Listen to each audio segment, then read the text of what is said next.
Ready, 80 words per minute. Start. एक होनहार नौजवान के लिए अपने देश की सेवा करना प्रथम कर्तव्य है।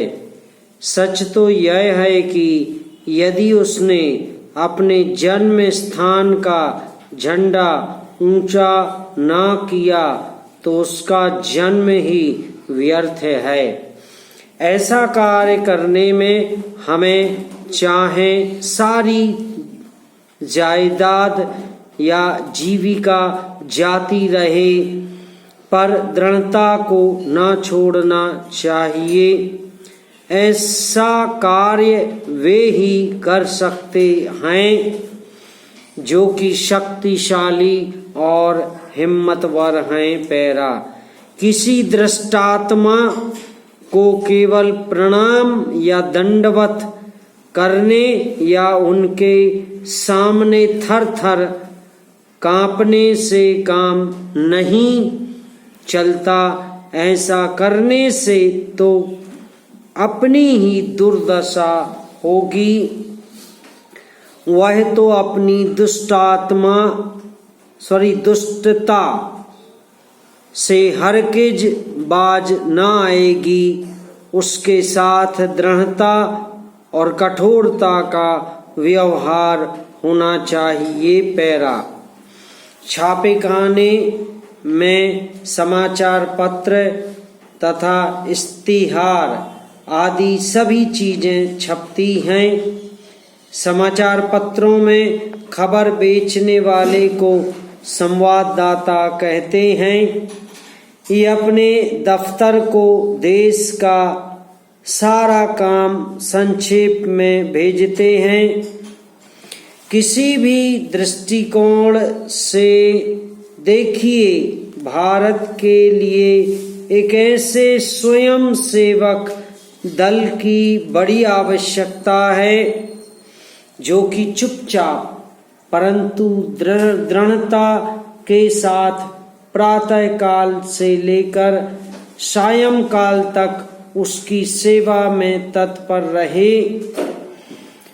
चुपके ना बैठे वह गांवों में पंचायत कायम करा सकते हैं। उनके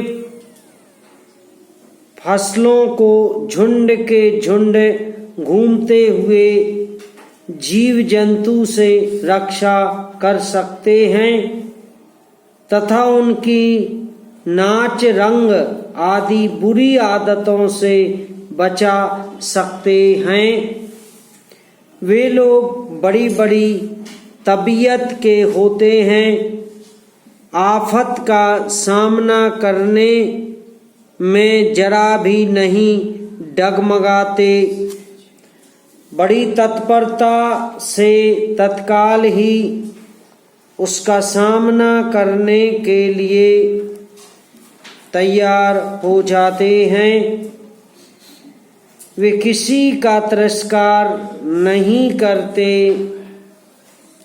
बल्कि नम्रता पूर्वक नमस्कार करके ही बातें करते हैं। पैरा यही नहीं, वह किसी सभा सोसाइटी आदि को नियमावली बनाने, किसी बात की तहकीकात करने, निर्वाचन के लिए निर्वाचकों की सूची तैयार करने में भी सहायता देते हैं।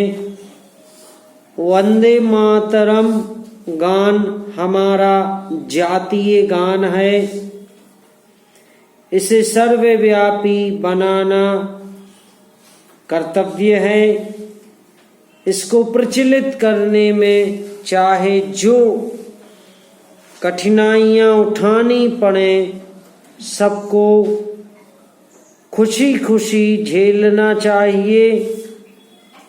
वह किसी के लिए भी बिल्कुल ही अस्वाभाविक होगा कि वह गान में सम्मिलित ना हो।